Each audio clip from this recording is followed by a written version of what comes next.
춥고 매서운 바람에 취업 시장까지 불어오는 한파. 왜 나만 안 되는 걸까? 겨울밤을 수놓은 별들처럼 빛나는 예비 신입사원들에게 2019년 취업 성공의 길로 썰매를 끌어줄 취업 컨설팅계 넘버원 루돌프들이 크리스마스의 기적을 선사합니다. 기업이 놓친 원석 발굴을 위한 패자 부활전. 합격 기쁨의 종소리로 마음까지 따뜻하게 채워줄 한국직업방송에서 준비한 성공 취업을 위한 선물 한 보따리. 잡정보센터 겨울방학 특집 왜 떨어졌나 시즌5 지금 시작합니다.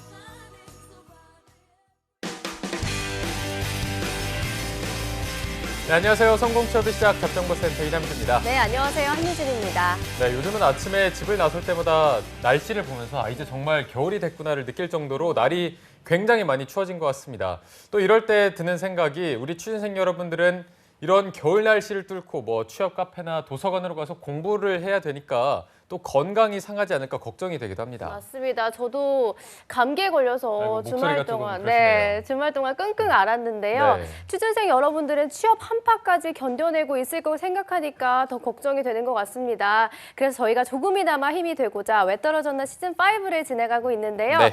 벌써 자리가 다 찼긴 하지만 그래도 언제 어떻게 기회가 돌아갈지는 모르는 거잖아요. 아래 자막으로 나가고 있을 텐데요. worktv@ynet.co.kr로 신청하셔서 행운의 주인공이 돼보시기 바랍니다. 네, 자 오늘은 왜 떨어졌나 세 번째 새로운 주인공을 만나볼 차례입니다. 어떤 분이 나오셨는지 기대를 해보면서 월요일 잡정보센터 지금 바로 출발합니다. 왜 너를 떠나보냈었는지 왜 널 보낸 건지 네, 답답하고 막막한 취업의 길 지원한 기업에서는 탈락 통보만 할 뿐 그 누구도 탈락한 이유에 대해서 알려주질 않습니다. 네, 아무도 얘기해주지 않아서 이걸까 저걸까 추측만 무성했던 나의 탈락 원인을 밝혀드리고요. 상반기 공채 합격의 길까지 쭉 함께하는 취준생 구제 프로젝트 왜 떨어졌나 시간입니다. 네, 오늘은 첫 번째 날 스펙 점검 그리고 지원 전략을 함께 세워보는 날입니다. 오늘은 이분이 나오시면 취준생분들이 굉장히 후련한 표정으로 돌아가게 하는 그런 마력을 가진 분입니다. 취업 컨설팅계의 전략 자판기 위포트의 홍기찬 컨설턴트와 함께하겠습니다. 안녕하세요. 안녕하세요. 반갑습니다. 네. 네, 쌤 그동안 수많은 제자분들을 합격의 길로 안내를 하셨을 텐데요. 혹시 특별히 기억에 남는 제자가 있으신가요?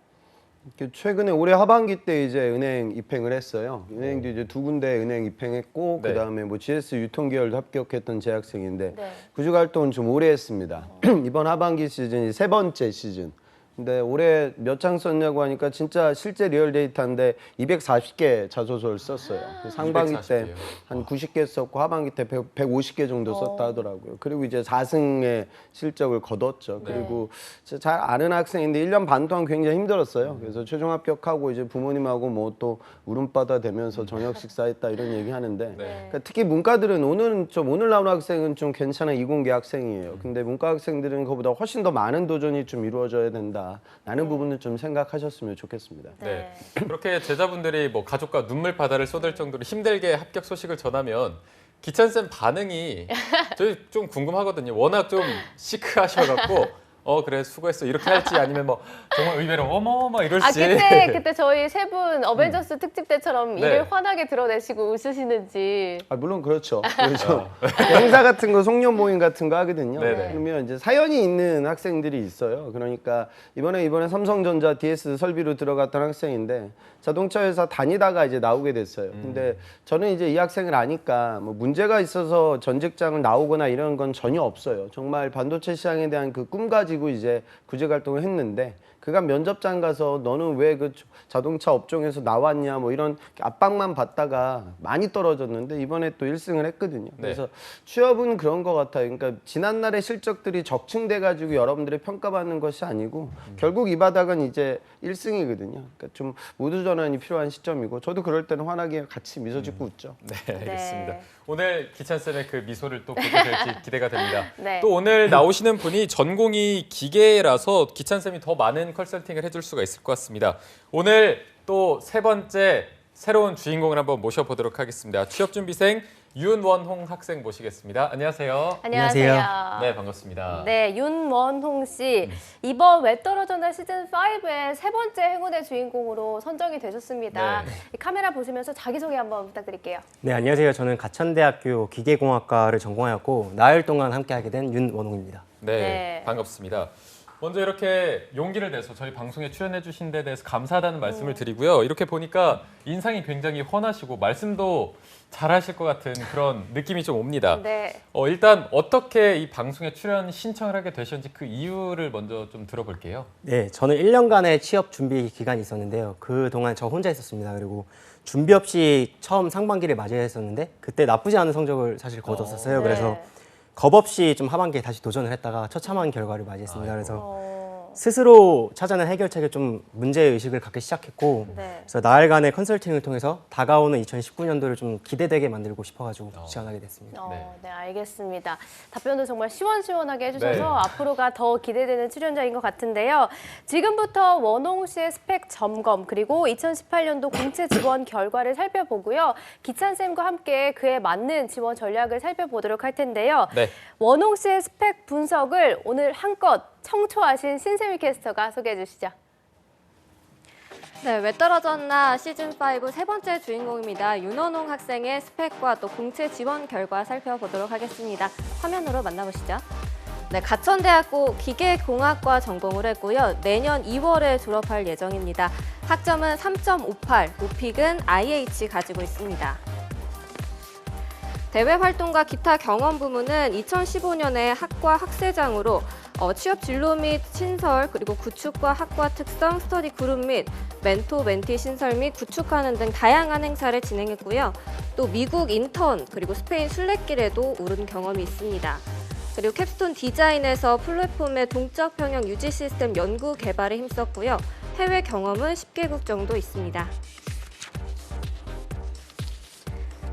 네, 이어서 상반기 공채 지원 결과 보겠습니다. 현대그룹 지원을 했지만 현대자동차 1차 면접 탈락했고요.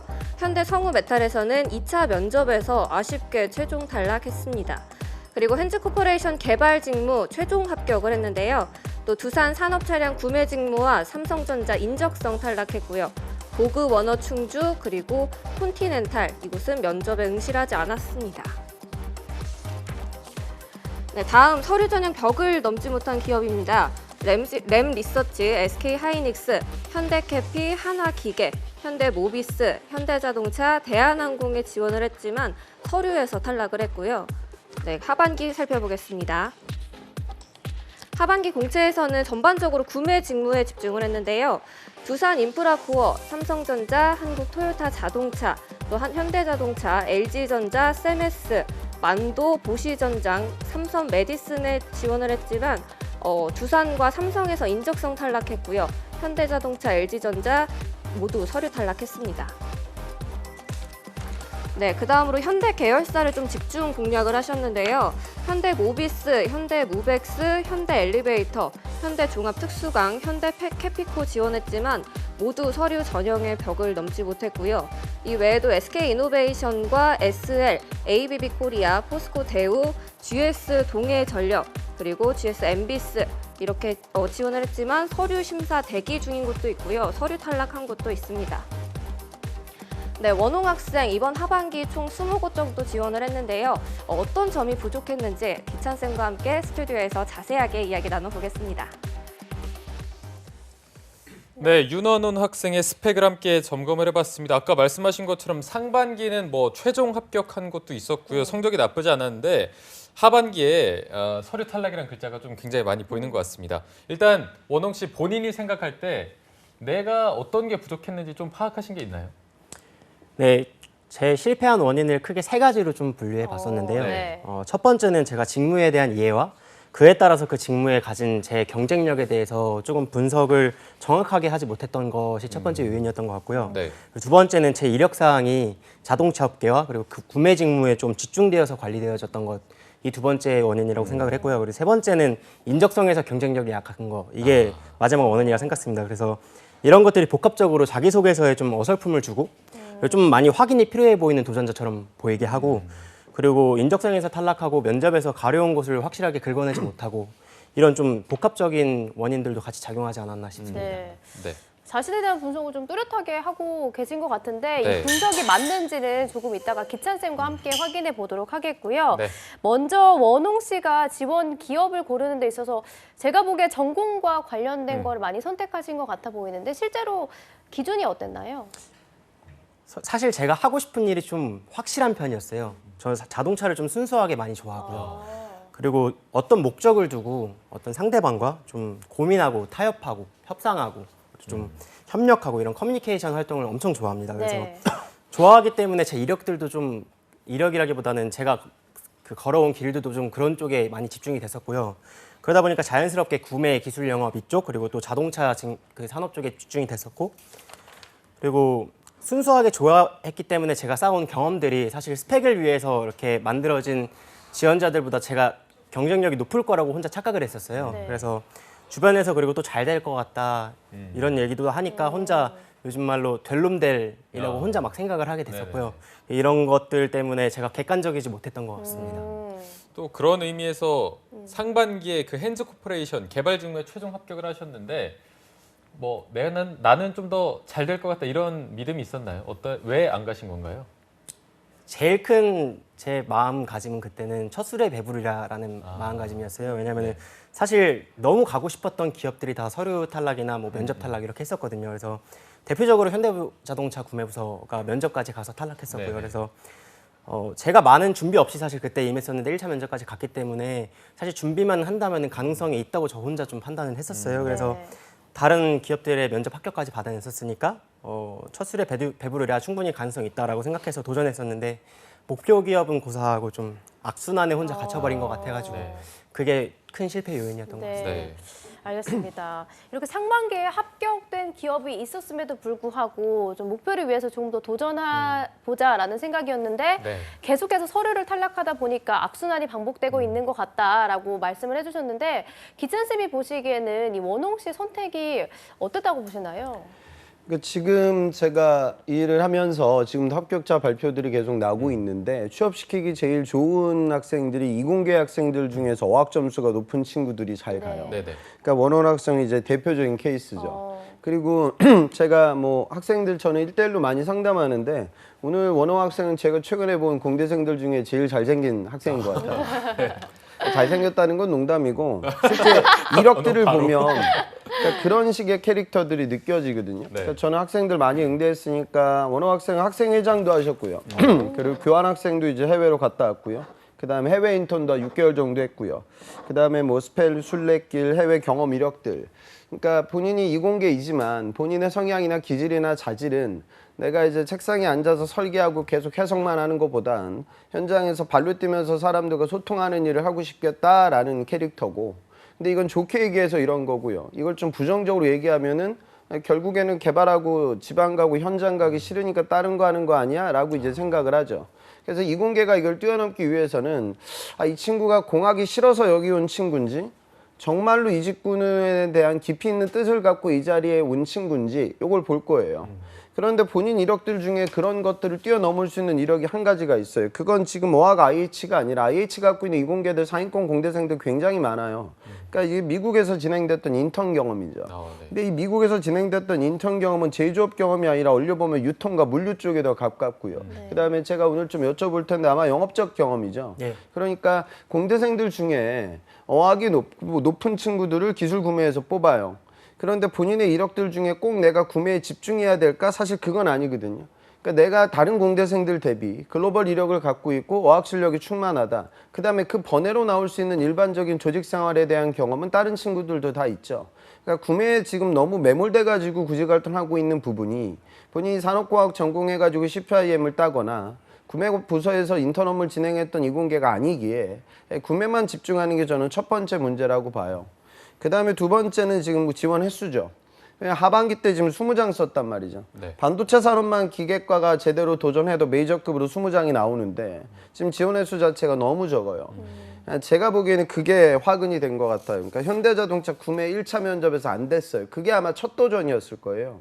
그러니까 우리나라 이공계들 중에 가장 선호도가 높은 회사 그리고 개발 직군을 선호하지 않는 공대생들 입장에서 가장 선호도가 높은 직군 거기서 내가 인적성도 처음에 뚫고 1차 면접장까지 갔기 때문에 저는 헨즈코퍼레이션 굉장히 좋은 회사거든요. 그러니까 여기가 CJ보다 전 어찌 보면 나아요. 문과 이공계들 입장에서. 그런데 여기를 이제 버렸죠. 근데 저는 이해는 가요. 저라도 버릴 것 같아요. 그러니까 내가 첫 조전에 1차 면접까지 뚫었으면 당일 준비를 하면은 이거보다 더 좋은 기업에 갈 수 있겠지라는 생각의 의사결정은 저 같아도 그렇게 했을 것 같아요. 근데 문제는 그 이후에 그럼 내가 만약 여기를 버렸다 하면 그 다음에 벌어지는 시즌에 대해서는 조금 더 안정적으로 좋은 기업에 갈 수 있는 방안, 그 다음에 지원 횟수 자체가 늘어나야 되는데 그 부분이 없었죠. 그러니까 본인도 지금 잘 보고 있어요. 우선 절대적으로 횟수가 줄어들었고 너무 구매에만 집착해가지고 구직 활동 진행했고, 그리고 뭐 알다시피 인적성에서 떨어지는 게 제일 큰 문제점이니까 그 부분에 대한 약점. 그러니까 지금 문제점도 제대로 보고 있는 것 같아요. 그래서 네. 컨셉을 좀 바꿔가지고 이제 구직 활동 해야 하지 않을까 생각됩니다. 네, 알겠습니다. 컨셉만 조금 더 명확히 잡으면 될 것 같은데 어쨌든 원홍 학생 같은 경우는 그 자동차 업계에 대한 꿈이 계속 있었고 해서 그 자동차 업계에 합격한 자의 스펙과 원홍 씨의 스펙을 좀 비교했을 때 좀 딸리는 편인가요? 어떻습니까? 전혀 딸리지 않아요. 이 정도로 다 가죠. 그러니까 근데 사실 이제 현대자동차 계열의 이제 일반적인 개발 직군이나 기술 직군이라고 하면은 본인 스펙으로 갈 수 있고, 근데 현대자동차 구매를 빼고 이제 문과 학생들 지원하는 파트라고 하면은 사실 스펙들이 굉장히 많이 올라가고. 네. 뭐 저는 현대자동차가 문과 뽑을 때는 좀 학교를 보지 않나 이렇게 저는 개인적으로 생각하거든요. 네. 근데 본인은 이제 문과까지는 아니죠. 그러니까 이공계 직군에서 스텝 직군으로 빠지려고 하다 보니까 거기서는 당연히 그러니까 현대자동차 구매라고 하면 이렇게 생각하면 돼요. 그러니까 대한민국 이공계 중에 정말 재료역학이라든가 뭐 이런 동역학 해석이 좋아가지고 공학을 공부하는 친구들이 그다지 많지 않아요. 그런데 그런 친구들 중에 원래 이제 의대 가야 되는데 수능이 안 나와가지고 이제 상위권 공대에 갔죠. 그 친구들은 이제 어학이 본인 정도 레벨이 된단 말이죠. 그 친구들이 현대자동차를 지원을 할 때, 야 요즘 뭐 현대자동차는 많이 뽑지도 않는다고 하는데 뭐 사실 내가 학점이라고 해봐야 3.1 중반 정도밖에 안 되고 내가 석사도 아니고 학부다. 그럼 어차피 R&D로 간다 하더라도 그다지 경쟁력이 있는 게 아닌데, 그렇다면은 뭐 현대자동차는 구매를 좀 한번 써서 내가 이공계 직군을 좀 턴해가지고 정말 나에게 맞는 일을 좀 해봐야 하지 않을까라는 학생들이 원홍 학생뿐만 아니라 엄청 많아요. 근데 본인은 이제 해외 인턴이 있으니까 쓰는 것도 저는 찬성이에요. 이번에도 다시 쓰라고 할 거예요. 그런데 떨어질 수 있다라는 걸 가정하는 거죠. 거기는 원래 슈퍼 메이저니까. 그러니까 그렇게 생각을 하시고, 나머지 기업들 쓸 때는, 그러니까 결론적으로 말씀드리면 원홍 학생은 이번에 삼성을 쓸 때 지금 삼성이라고 하면은 본인 취업에서 차지하는 비중이 절대적이에요. 친구들 가는 거 보면 알 거예요.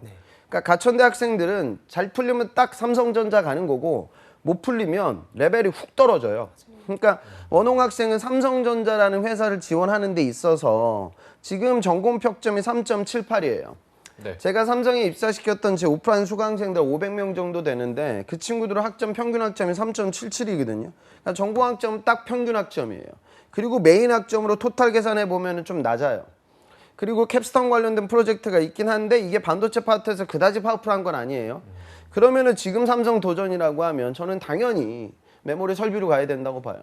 그러니까 설비 직군의 기계과 채용이 압도적으로 많고 거기가 뭐 우리나라 궁극의 사업부죠. 그러니까 저는 삼성전자는 안전 지원하자고요. 그러니까 지금 내가 구매를 지원하는데 삼성전자라는 1년의 공채 규모가 이번 하반기 때도 한 전자 4천 정도 뽑을 텐데 거기까지 본인의 그 가고 싶은 구매로 만약에 두드리게 되면 경쟁력이 너무 떨어져요. 가기 너무 힘들 거예요. 채용 인원은 당연히 한 자릿수예요. 그러니까 여기는 당연히 삼성전자 FG군으로 가는 거예요. 그 다음에 하이닉스를 쓴다. 그러면 하이닉스라고 하면 이번에 수시가 뜨면 당연히 수시를 써야 되고, 그러니까 하이닉스도 예전에는 일반적으로 공정으로 가는 친구들의 학교 레벨이 뭐 아주대, 뭐 인하대 이 정도 라인이었는데 요즘은 되게 많이 학교를 안 봐요. 그래서 제 학생들 중에 막 협성대 나와서 하이닉스 서류도 뚫고 막 그런단 말이에요. 그러니까 본인도 하이닉스는 갈 수 있으니까 확률을 높여서 공정으로 가야 돼요. 그런데 이제 LG를 쓴다. 이번에 LG는 어디 썼죠? 구매했었습니다. 어디 하나만 썼어요? 네. LG 전자 구매 쓴 거예요? 썼습니다. 네. 사업부는 어디로 썼어요? 그 사업부를 VC 사업부로 지정을 하긴 했었는데 예. 통괄적으로 많이 총괄. 그러니까 지금 LG도 자 구매 쓰는 거 저는 쓸 수 있다고 봐요. 그런데 거기서 이번에 화학을 쓴다. 이렇게 생각해야죠. 본인이 만약에 내가 기술 영업이라든가 구매를 쓴다라고 하면 LG 화학은 써도 돼요. 왜? 거기는 공채 규모가 LG 그룹에서 제일 큰 편인데 화학으로 가게 됐을 때 내가 기계과학도로서의 나의 전공적 강점, 그다음에 자동차 산업에서 벌어졌던 이런 것들로 어필하기가 힘들잖아요. 그러니까 오히려 전공 관련된 연결고리가 좀 작은 기업 LG화학을 쓸 때 구매나 기술 영업으로 가는 건 찬성인데 LG전자를 쓴다라고 하면 LG전자를 갔을 때 내가 자동차 산업에서 일을 했으니까 VC를 지금 쓴 것 같은데 LG전자에서 VC가 제일 선호도가 높고 근무지도 좋아서 들어가기가 힘들어요. 그러니까 LG화학을 만약에 가고 싶은 구매나 영업으로 쓰면 LG전자는 좀 안전 지원해야죠. 그럼 이제 LG전자는 제가 보기에는 그냥 창원 지역으로 잡아서 가전 쪽으로 잡아가지고 뭐 개발이라든가 생산으로 가고, 그다음에 LG 디스플레이는 영업을 뽑을 때 문과 영업을 따로 뽑고 이공계 영업을 따로 뽑아요. 그러니까 여기를 이제 영업으로 썼었어야죠. 그러니까 본인이 LG전자 VC 사업부에서 구매 직군으로 나의 확률이 높다라는 건 착각이고, 그 이유는 거기가 LG 그룹에서 자 봐봐요. LG를 쓰는 친구들이 LG 화학하고 LG 디스플레이만 쓰지 않아요. 본인만 하나만 쓴 거예요. 세 군데를 쓰니까 LG전자 다 쓴다고요. 그럼 거기서 상위권 학생들 어디 몰려? 당연히 LG전자 VC로 몰려요. 그러니까 거기를 갔으니까 떨어진 거예요. LG전자는 그냥 안정적으로 가전지역으로 창원으로 가서 그쪽으로 내가 타겟팅 해가지고 개발과 생산을 쓰고, 반면 LG화학이라고 하면 본인한 전공 연결성이 떨어지니까, 그리고 이쪽을 갈 때 차라리 기초소재 쪽이 저는 좋을 것 같고 그쪽으로 잡아가지고 거길 영업으로 가는 거죠. 그러니까 제가 말하는 이 글의 흐름은 뭐냐면, 의사결정 흐름이 지금 형중학생은 혼자, 그 원어학생 혼자 보는 거예요. 아, 내가 지금 LG전자 써야 돼? 오케이, 나는 자동차 기계 전공했고 미국 자동차 대리점에서 일했으니까 이 중에서 자동차하고 가장 관련도가 있는 데가 전장하는 VC구나 라는 건 본인만의 의사결정이고, 지금 여기 서울대, 연대, 고대 나온 기계과 학생들 중에 IH짜리들이 분명히 있을 것이고 그네들과 내가 경쟁해야 되는데 어디를 초이스해야 될까, 이런 의사결정이죠. 그러니까 이게 여러분 되게 중요해요. 그러니까 왜냐하면 혼자 가는 게 아니잖아, 이 바닥은요. 그래서 그런 식의 나보다 스펙이 높은 친구들과의 흐름들 속에 내가 어디를 의사결정해야 되냐 라는 식으로 차근차근 제 의사결정하는 거예요. 그러면 지금보다는 확률이 확실히 올라가요. 네, 알겠습니다. 그럼 또 원홍 씨의 기업 선정과 직무 선정에 있어서 기찬쌤이 보시기에 만약 점수를 준다면 몇 점으로 평가를 해주실 수 있을까요? 그러니까 뭐 지금 지원 양의 관점에서는 거의 빵점이고요. 그 다음에 지원할 수 있는 타겟팅에 대해서는 뭐 50점, 70점 정도는 되는 거죠. 네. 그러니까 지금 좀 제가 이상한 그 지원들도 있었어요. 그러니까 지금 보면 한국 도요타 자동차 영업 관리는 왜 쓴 거예요, 이거? 제가 그 미국에서 대리점 인터넷 쓸 때가 도요타도 같이 했었거든요. 그래서 그 도요타에서 겪었던 거를 잘 녹일 수 있겠다라고 생각을 해서 썼었어요. 근데 일로 가게 되면 이제 공학은 완전히 버리고 가는 거죠. 네. 사실은 본인도 알겠지만 이거는 이제 기술 영업이 아니라 그냥 문과 영업이에요. 유통 영업이니까. 네. 근데 이걸 하게 되면 본인도 그래서 아마 인적성이 안 간 것 같은데, 이게 다른 데하고 겹쳐서 안 간 거예요? 아니면은 그냥 안 간 거예요? 중요한 스케줄이 있었는데 선택할 때 그걸 더 선택을 했던 거예요. 근데 이거는 사실은 가면은 본인이 아마 후회할 거예요. 공학과 이제 완전히 빠이빠이예요. 그러니까 이 부분에 대해서 생각을 해야 되고, 그 다음에 나머지들 이제 회사들을 쓸 때 너무 지나치게 구매만 쓴 거. 그러니까 SK도 지금 당연히 하이닉스를 써야 되는데 이노베이션 배터리 생산 기술 쓴 것도 저는 별로 좋은 선택이 못 된다라는 생각을 가져요. 그리고 ABB 코리아 PM은 이때 지원할 수 있는 직군이 PM밖에 없었어요. 네, 그 직분만 모집했었어요. 그러면 PM 쓸 수 있죠. 어차피 그거밖에 안 되니까. 근데 PM이 만약에 아니라 다른 뭐 일반 영업이라든가 생산이라든가 그쪽으로 갔었으면 확률이 좀 좋았을 거예요. 그러니까 이 20개 지원 중에 지원하지 말았어야 돼. 안 그러면 전혀 잘못된 의사결정도 제가 보기에는 한 30% 정도는 될 거예요. 그리고 나머지를 좀 변경시키고 삼성 취업이 본인한테 차지하는 비중이 굉장히 크니까 그 부분을 좀 꼭 생각을 하세요. 그러니까 제가 원어학생은 제가 뭐 원어학생을 나쁘게 생각하는 것이 아니라 분명히 원어학생은 그럴 친구예요. 원어학생이 만약에 삼성전자 메모리 사업부 설비 직군에 최종 합격을 했어요. 네. 그리고 ASML CS 엔지니어로 최종 합격을 했어요. 원어학생은 어디 갈 거예요, 둘 중에?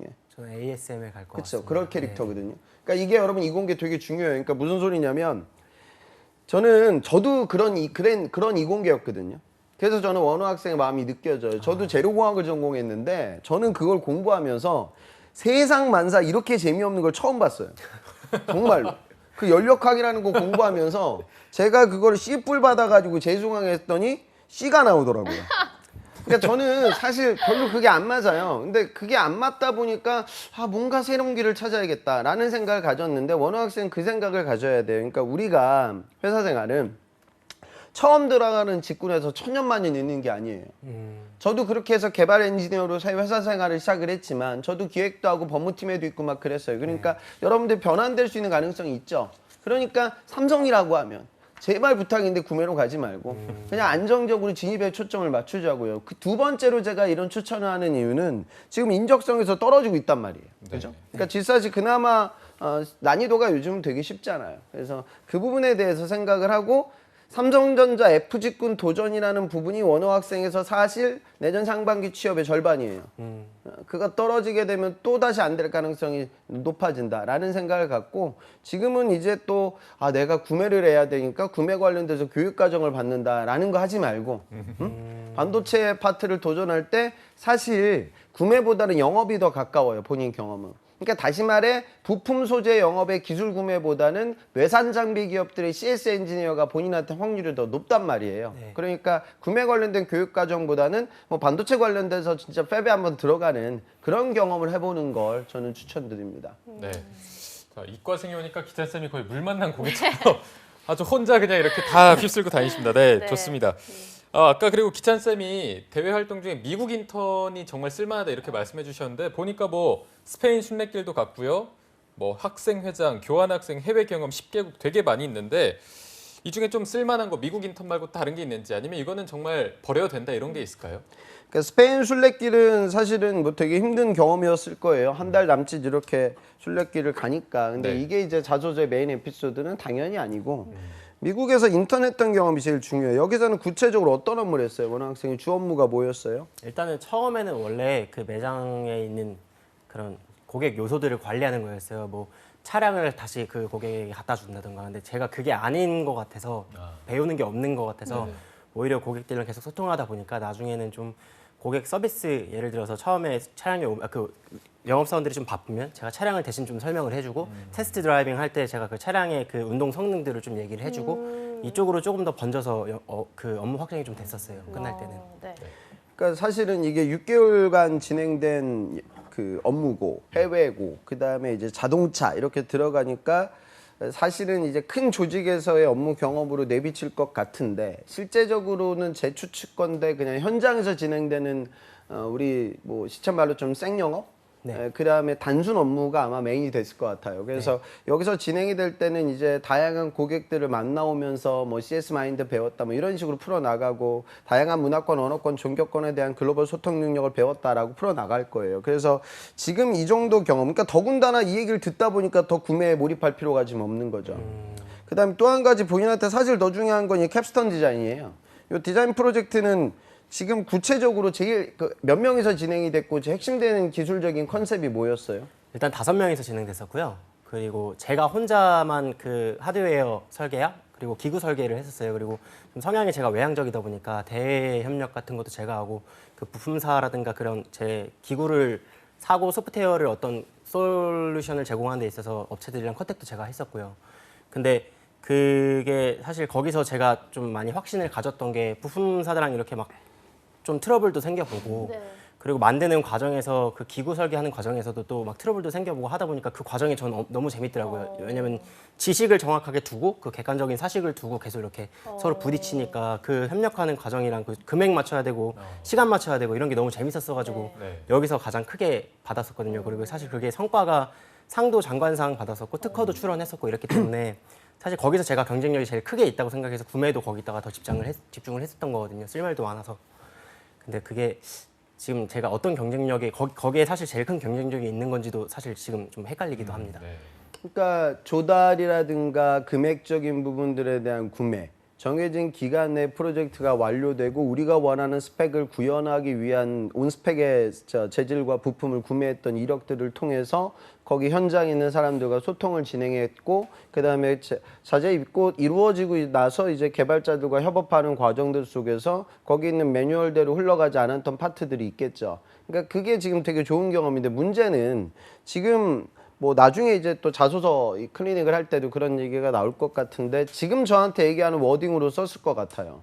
그러니까 저는 그러진 않았으면 좋겠어요. 이게 지금 장관상까지 받았고 특허도 출원됐으면 기술 관련된 이야기가 들어가야 돼요. 저한테 그 부분을 한번 얘기해봐요. 구현했던 게 구체적으로 어떤 컨셉이에요? 일단은 플랫폼이 있으면은 그 위에 예를 들어서 여기에 물체가 있지 않습니까? 그러면 여기 이 책상을 막 흔들게 되면 물체가 미끄러지거나 날아가게 되는데 그 각도를 힘을 주는 방향과 그리고 중력 방향과 같이 그 각도를 계산을 해서 그 각도에 맞는 판의 각도를 조절해서 그 물체가 날아가거나 미끄러지지 않게 하는 힘이 동적으로 평형이 되게 하는 시스템. 아주 좋은 과제 했네요. 그러니까 우리가 로봇 과제를 진행할 때 제일 힘든 게 계단 오르락 내리락 하는 거죠. 그러니까 계단 오르락 내리락 하게 되면은 우리는 우리 사람은 그러니까 여기 수많은 센서들이 이미 우리 몸에 있기 때문에 그런 것들 상호 보정을 해요. 근데 로봇은 그 상호 보정이 잘 이루어지지 않거든요. 예전에 일본의 그 무라타라는 회사가 이제 자전거 타는 로봇을 개발했을 때 IT가 뒤집어졌었는데 그 이유가 이제 이 자이로 센서를 활용해 가지고 보정하는 게 상당히 어려워요. 그러니까 지금 상호 보정 관련된 과제를 진행을 한 거죠. 그러니까 그게 지금 뭐 자동차라든가 부품 산업에 도전을 할 때 그리고 그 이야기를 반도체 설비 파트에 도전할 때도 그대로 써도 돼요. 그러니까 내가 지금 그때 뭐 플랫폼 관련돼서 그다음에 보정 관련돼서 육축이라든가 센서 활용해가지고 과제 진행했다. 근데 이게 도대체 삼성전자 설비 그리고 ASML, CS 엔지니어와 무슨 관련도가 있겠냐라고 이제 생각을 하는데 실제적으로 이제 장비 셋업이 이루어지는 과정들 속에서는 여러 가지 공학적 시도들이 있어요. 거기 들어가는 구조를 해석하고.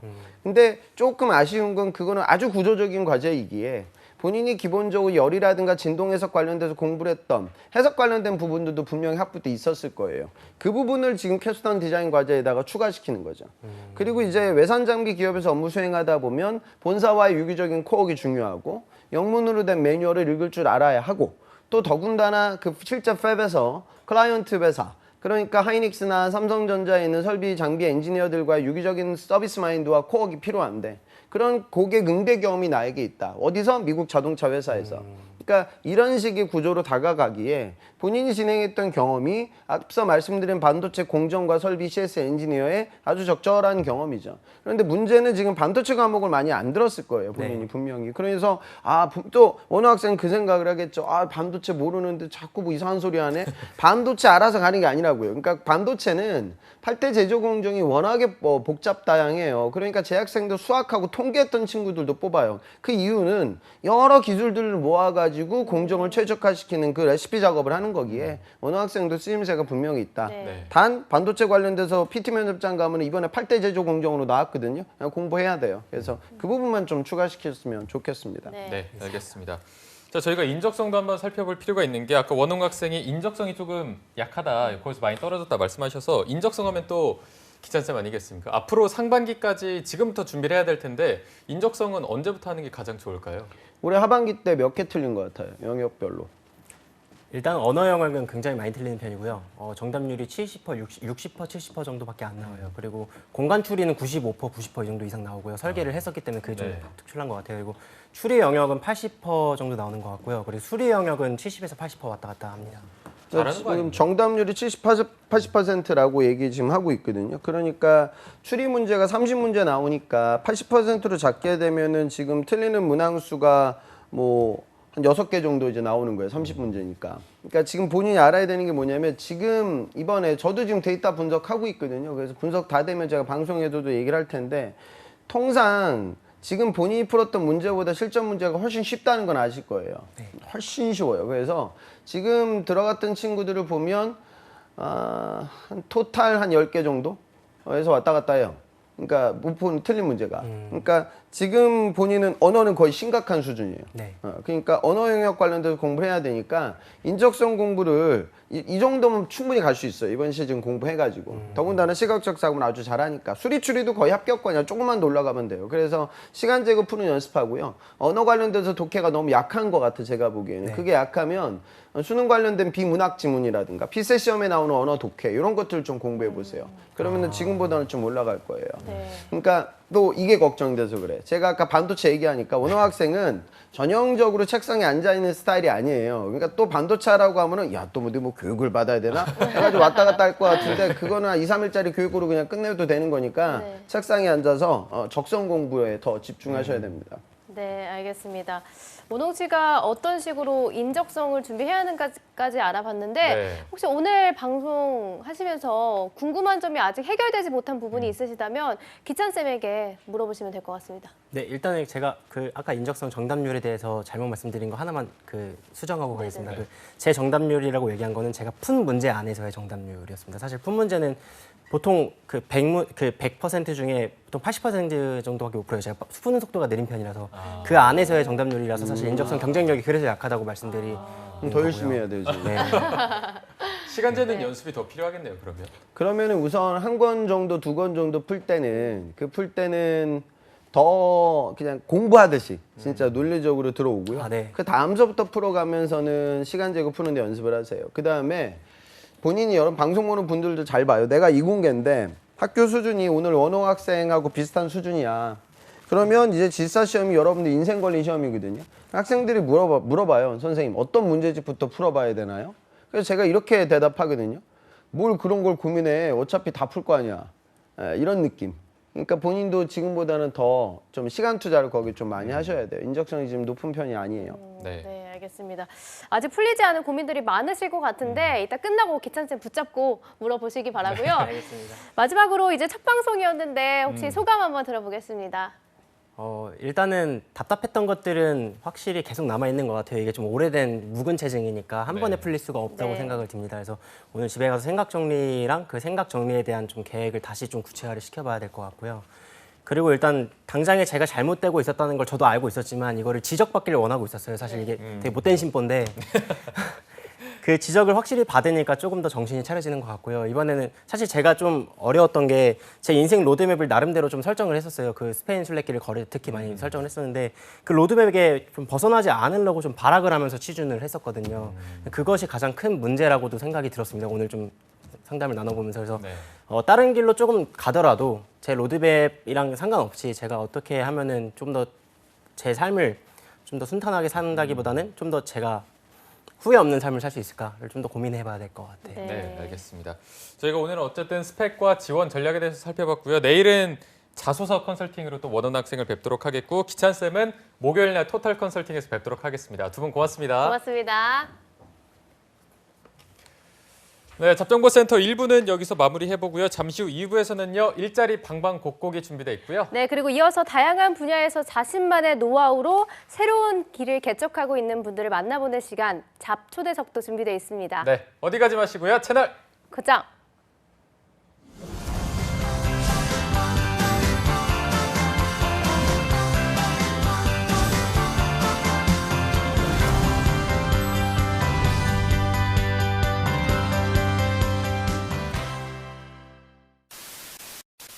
바쁜 이 도심 속 난 오늘도 커리어우먼을 꿈꾼다. 스펙, 자소서, 면접, 토탈 컨설팅까지 잡정보센터와 함께라면 두렵지 않아. 최고의 컨설턴트와 함께 알아보는 내가 떨어진 이유와 상반기 공채 전략. 취준생 구제 프로젝트 왜 떨어졌나? 시즌 5 많은 시청 바랍니다.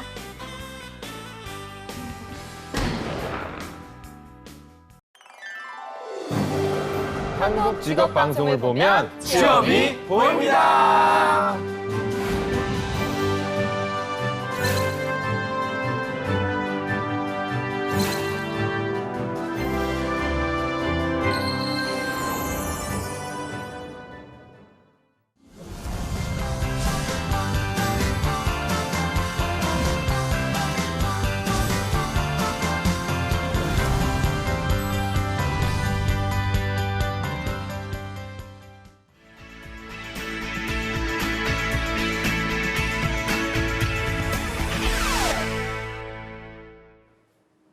네, 매일매일 전국 각지의 생생한 채용 정보를 알아보는 일자리 방방곡곡. 오늘은 월요일마다 만나 뵙는 김건우 주무관님이 계시는 광주로 가보겠습니다. 주무관님 안녕하세요.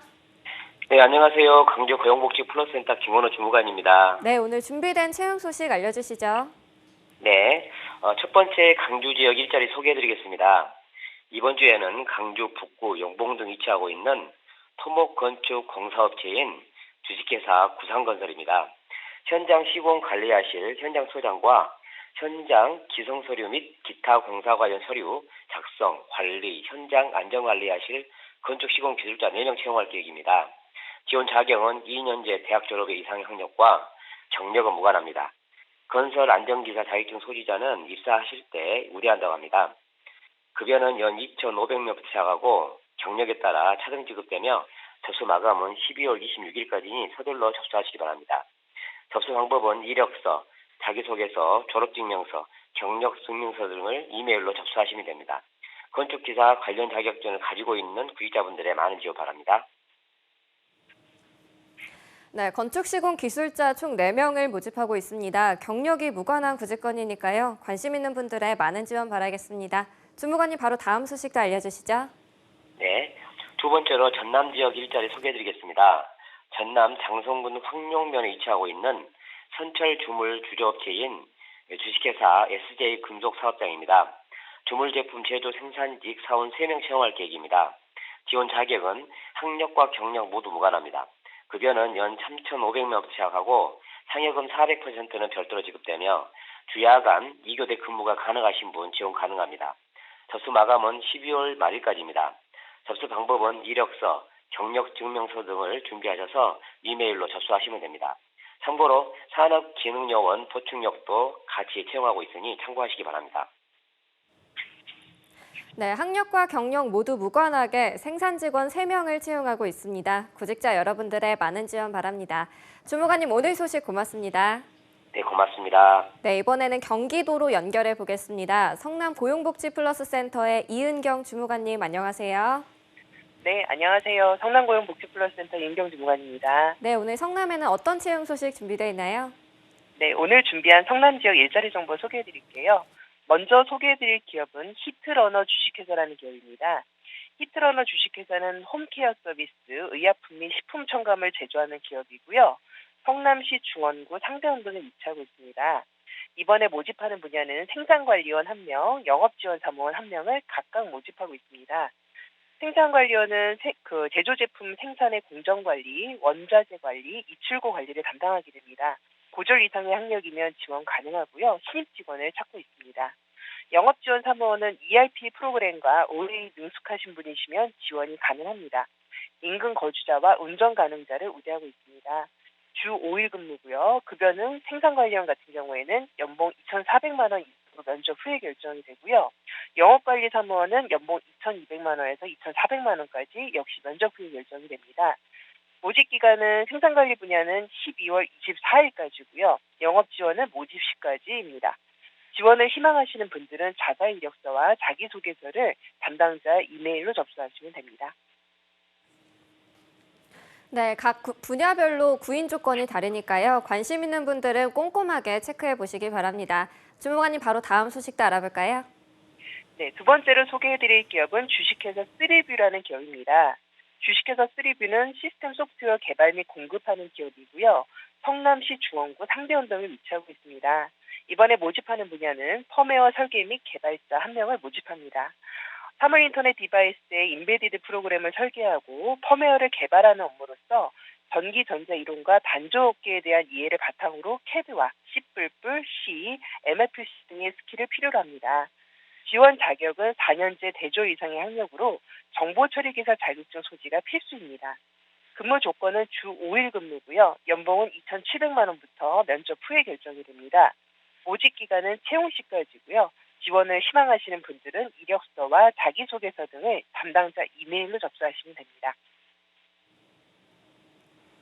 네, 펌웨어 설계 및 개발자 1명을 구인하고 있습니다. 채용 시 마감되는 구직건이니까요. 관심 있는 분들은 빠르게 지원하시기 바랍니다. 주무관님 오늘 소식 고맙습니다.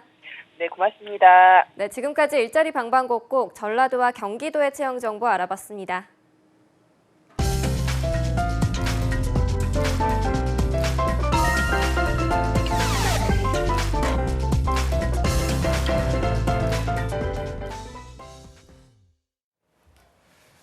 네, 저희가 최근에 취업 한파다 이런 말을 많이 전해드리고 있는 것 같습니다. 스펙을 아무리 쌓아도 취업하기가 힘든 요즘 이런 시기에 한국산업인력공단이 여러분들의 취업을 독려하기 위해서 나섰다고 합니다. 네, 스펙이 아닌 능력으로 인정받는다. 2018년 국가자격 취득자 수기 공모전을 열었는데요. 오늘은 그 수상자를 직접 모시고 그분의 이야기를 들어보도록 하겠습니다. 네. 자, 오늘 2018년 국가자격 취득자 수기 공모전의 주인공이라고 할 수 있는 분을 한번 이 자리에 모셔봤습니다. 박상철 선생님 모시겠습니다. 안녕하세요. 안녕하세요. 네. 네, 반갑습니다. 오늘 또 원활한 잡초대석 진행을 위해서 2부의 도우미 신세미 캐스터도 함께하도록 하겠습니다. 어서 오세요. 안녕하세요. 네, 오늘도 잘 부탁드립니다. 자, 일단 박상철 선생님, 저희가 상철쌤이라고 불러도 될까요? 예. 예, 그 상철쌤. 먼저 저희 방송을 시청하고 있는 취준생 여러분들이 있어서 그분께 한 말씀 하면서 시작해 보도록 하겠습니다. 예. 안녕하세요. 대한민국 용접기능장 희망의 불꽃 용접훈련교사 박상철입니다. 반갑습니다. 네, 반갑습니다. 저희가 살짝 듣기로는 상철쌤의 인생 스토리가 정말 드라마급으로 네. 감동적이라고 들었는데요. 취업난으로 힘들어하고 있는 우리 취준생들에게 이 스토리를 들려준다면 정말 힘이 될 것 같아요. 그래서 본격적으로 선생님의 이야기를 듣기 전에 우리 신세미 캐스터가 국가 자격 취득자 수기 공모전이 어떤 목적으로 진행되는 건지부터 소개를 해주시죠. 네, 이번에 진행됐던 2018 국가자격 취득자 수기 공모전은 한국산업인력공단에서 국가 기술 자격이나 전문 자격 취득을 통해 스펙이 아닌 능력으로 취업 또는 창업을 성공한 사례 또는 직장에서 인정을 받은 사례 등을 발굴해서 국가 자격에 대한 국민의 관심도를 좀 제고하고 이를 통해서 자격증 취득률 향상에 기여하고자 주최된 공모전 행사입니다. 네, 지난 9월 공모전 참여자를 모집해서 3주간 진행했는데요. 1차, 2차 심사를 통해 지난 10월 말 시상식이 열렸습니다. 바로 제 앞에 계신 박상철 선생님이 대상을 수상하셨는데요. 같이 축하의 박수 한번 드리면 좋을 것 같습니다. 네, 박수. 축하드립니다. 축하드립니다. 대상을 또 수상을 하셨습니다. 네. 지난주에 하현옥 제빵기능장님과도 이야기를 저희가 나누어 봤었는데요. 네. 수기 출품작들이 정말 수준이 상당히 높았다고 들었습니다. 글 쓰는 직업이 아니신데도 정말 대단하다는 느낌이 드는데 선생님은 어떤 계기로 이 공모전에 참여하게 되셨나요? 네. 지금까지 물신양면으로 도움을 주신 의사님이 계세요. 근 10년째 연락을 주고받으면서 인연을 이어간 분인데요. 네. 어느 날 연락이 오셔서는 그 산업인력공단에서 좋은 의미의 그 수기 공모전을 하고 있으니까 너의 얘기를 한번 써보면 어깨다 말씀을 이렇게 하시더라고요. 네. 그래서 이후에 관심을 갖게 돼서 공부하게 되었습니다. 네. 네. 자, 그러면 이 용접이라는 게 선생님의 삶에 어떤 영향을 끼치게 된 순간이 있었을 텐데 그 순간이 언제인가요? MC님 말씀대로 모든 일에는 그 운명처럼 시작하는 부분이 있는 것 같습니다. 제가 처음부터 용접을 직업으로 삼은 건 아니거든요. 먹고 살기 위해서 옷 장사를 먼저 시작했습니다. 아, 네. 예, 이게 점포에서 판매가 아니고 그 1톤 트럭에 옷을 싣고 다니면서 전국 각지를 돌며 이렇게 판매를 했어요. 그러다 포항시에서 이제 장사를 할 때였는데 네. 우연찮게 근처 건물에서 기초 공사를 이렇게 하고 있더라고요. 네. 그 H빔을 이제 용접해 가면서 능수능란하게 강철을 하나씩 이어붙이고 이 건물의 형태를 만들어 가고 있는데 그 똑바로 볼 수 없는 강렬한 불빛이 비치고 나면 네. 멋진 구조물이 이게 자리 잡고 있는 거예요. 그래서 거기에 이끌려서 이제 살아오면서 이제 처음으로 이 일을 꼭 해보고 싶다는 생각을 갖게 되었습니다. 그래서 그 길로 용접의 길을 가게 되었습니다. 네. 네. 갑자기 하게 됐던 일들을 다 관두고 새로운 일을 도전하신 건데 네. 누구든 이렇게 변화를 두려워하기 마련인데 정말 용기를 내신 것 같습니다. 상철 쌤은 당시 결정하기까지 어려움은 없으셨나요? 그 일이 있고 나서는 이제 제 머릿속에는 용접을 배우겠다는 생각밖에 없었어요. 그래서 가족의 생각을 이제 책임지고 있었던 가장으로서 좀 결정을 내기가 무척 힘들었습니다. 그래서 먼저 조그마한 설비 업체에서 용접 보조일부터 시작했는데요. 기술을 배우고 싶은 마음에 이제 시작을 해야지만은 네. 그 노동의 대가만 받을 뿐 그 기술을 가르쳐 주지는 않더라고요. 네. 그 기술을 직접 가르쳐주지 않으면 어깨 너머로 이렇게 배워야 될 것 같은 그런 굉장히 그렇죠. 옛날 드라마에나 나올 그렇죠. 법한 옛날 그런 환경일 것 드라마에서. 같은데 예, 예. 그러면 이때 좀 용접 기술 자격증을 취득해야겠다 이런 생각을 하신 건가요? 네, 그렇습니다. 그 설비 업체를 이제 그만둔 후에 이제 기술과 자격증을 취득할 수 있는 훈련 기관을 알아봤고 네. 그 인천에 한 학교에 이제 지원을 하게 되었어요. 이제 그 학교 이제 교수님께서 이런 말씀을 하시더라고요. 용접 기술을 배운다고 해도 제가 가진 장애로는 이제 업체에서 채용을 이제 하지 않을 거라고 얘기를 하시더라고요.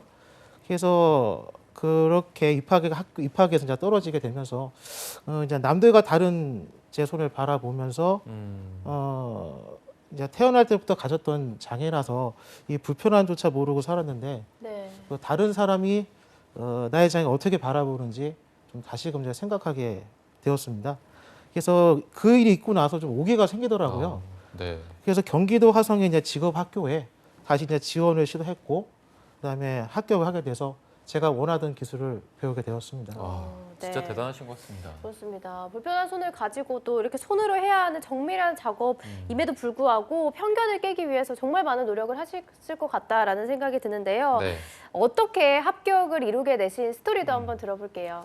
네, 그 면접일 당일날 제가 호주머니에 그 나무 젓가락하고 또 생쌀 한 줌을 챙겨서 갔습니다. 그래서 이제 면접이 진행될 때 먼저 교수님께 양해를 구하고 그 책상 위에다가 제가 생쌀 이렇게 부었습니다. 네. 부어서 그 쌀들을 이제 젓가락으로 와. 그 장애 있는 손인 젓가락으로 하나 둘씩 이제 옮기면서 간절히 얘기했습니다. 기회를 주십시오. 와. 라고 하니까 뭐 그 열정이 좋은 결과를 나타낸 것 같아요. 네. 예. 어떻게 생쌀 잘 옮기셨나요? 많이 옮겼어요. 5개 정도 옮기고 나니까 아. 됐다고 하시더라고요. 네, 이게 정말 힘든 거고 어떻게 보면 옛날 영화에서 뭐 무협 드라마 뭐 주인공들이 아마 이렇게 연습하는 걸 본 것 같긴 한데 이거를 실제 면접장에서 했다고 하니까 정말 네. 멋지신 것 같습니다. 아유, 어떻게 보면은 인생에서 처음으로 따낸 자격증일 텐데 이게 네네네. 좀 소감도 남달랐을 것 같거든요. 국가기술 자격증에 취득하기 전에는요, 이 자격증이라는 것이 이제 특별한 분들만 이제 취득할 수 있는 것만 알았어요. 뭐 저하고는 전혀 관계없는 일이라고 생각했었죠. 네. 그러다 어렵고 이제 특별하게만 생각했던 자격증을 이제 처음으로 취득했을 때는 그 성취감은 말로 다 표현할 수 없었습니다. 자격증을 이제 처음으로 받던 날 하루 종일 제가 웃고 다녔던 것 같아요. 네, 알겠습니다. 자격증을 취득했을 때 그 기분이 저희에게까지도 전해지는 것 같다는 네. 생각이 드는데요. 또 지금은 호남 직업 전문학교에서 선생님으로 학생들을 가르치고 계시다고 들었는데 예, 예. 선생님으로서의 도전도 특별하게 느껴지실 것 같아요. 그 용접 기능사 자격증을 제가 취득한 후에는요, 제 자신을 이제 폄하하던 자세에서 무엇이든 할 수 있는 자신감을 가지게 되었어요. 그래서 자격증을 바탕으로 처음에는 그 대기업 계열의 복합 화력 발전소에서 프렌트 특수 용접사로 일하게 되었어요. 일하면서 이제 용접 기능장 시험을 준비하면서 앞으로 나처럼 이제 장애로 인해서 기술 배우기를 이제 포기해 보이는 사람들을 응원하고 싶더라고요. 네. 그래서 직업 훈련교사가 되어보자 마음을 먹었습니다. 네. 그렇게 한국기술교육대학교에서 교사 자격증을 취득을 했지만 저를 교사로서 쉽게 받아들이는 것은 없었습니다. 그래서 이 길이 정말 아닌가 고민하고 있을 때 호남직업전문학교에서 용접교사를 채용하고 있다는 제가 광고를 보고 광주까지 한 걸음에 달려가서 네. 면접을 보게 되었습니다. 네. 자, 면접 볼 당시에 이제 교장 선생님께서 손이 문제가 되지 않겠냐 이제 질문을 하시더라고요. 그래서 실력으로 보여드리겠습니다 했고 제 열정이 닿았는지 다행히 네. 그 용접 자격 시험과 강의를 할 수 있는 결국 그 기회를 얻었고요. 결국엔 지금 그 훈련생들과 함께 생활하게 되었습니다. 네. 네. 이번에 면접 보실 때는 젓가락 안 가지고 잘 들어갔습니다. 그건 안 가지고 예, 오셨고 예. 알겠습니다. 그럼 이게 보니까 직업 훈련 교사를 시작하시고 나서 이 용접 기능장 여기에 도전을 하신 건가요? 네, 그렇습니다. 처음 기능사 자격증을 취득하고 항상 제가 기능의 최고 자격증인 기능장을 꿈꾸고 왔는데요. 더욱이 기술 교육하는 직업훈련교사가 되면서 제가 자격증 취득을 준비할 때 어려웠고 힘들었던 부분을 알고 있기에 지금 교육을 받으신 분들에게 용기를 좀 붙들어 드리고 싶었습니다. 그래서 제가 기능장에 도전한 모습을 보여드리면서 인해서 저의 꿈이 학생분들에게 조금이나마 나눠줄 수 있다면 더욱더 가치 있는 일이라 믿고 기능장 시험에 도전했고 합격해서 지금 당당히 용접 기능장으로서 학교에서 매일 제가 가진 최고의 자산인 용접 기술을 학생분들에게 전해드리고 있습니다. 네. 정말 인생에서 감동 스토리를 전해주시는 것 같은데요. 혹시 공모전에서 이렇게 글을 쓰고 나서 대상 수상을 예상을 하셨나요?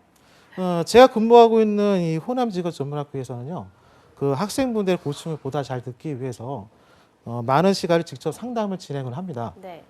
학생분들과 이야기를 하면서 그분들이 가지고 계신 생각과 그 고민을 듣고 또 그분들에게 또 조언을 해드리고 있는데요. 네. 이러한 상담 내용은 모두 직접 수기로 작성하게 되어 있습니다. 그래서 1년 동안의 상담 내용이 한 권의 책 분량과 같습니다. 그래서 뭐 평상시 글쓰기를 많이 하는 부분이 있어서 이런 부분 때문에 아주 조금 기대를 했었는데 그러나 대상은 진짜로 예상 못했습니다. 네, 정말로 예상 못하셨는데 어쨌든 네, 못했습니다. 네, 대상을 수상을 하셨고 굉장히 겸손하게 말씀을 하셔서 수상을 하셨을 때 그 소감을 좀 들어보고 싶거든요. 제가 취업할 당시에 그 서류전에서 매번 떨어져서 한 번은 그 장애인 날을 지우고 이력서를 냈던 적이 있었어요. 네. 그래서 면접을 보러 이제 그 회사 면접관으로 공장장이신 분이 나오셨는데 네. 그 악수를 이제 이렇게 청하시더라고요. 그래서 악수를 하고 나니까 이제 공장장 분이 갑자기 얼굴 붉어지시면서 이제 그 자리에서 이제 면접을 이제 취소를 하시더라고요. 아이고, 와. 그래서 수상자 발표 날 어떻게 보면 제 인생의 가장 기쁜 날이었는데 네.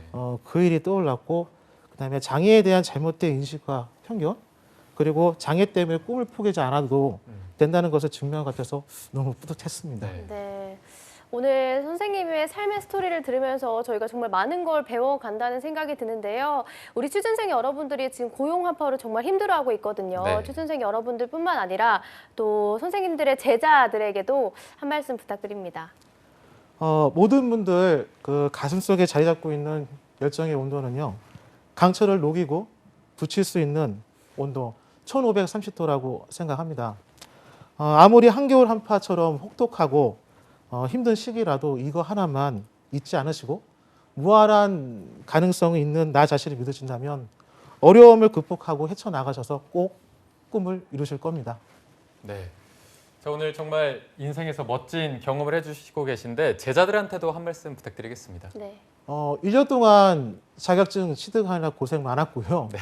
이제 다 취업할 시즌이 왔어요. 그래서 우리가 처음에 계획했던 그 원하는 바 다 이루시고 좋은 거에 취업해서 나중에 선생님 한번 찾아와요.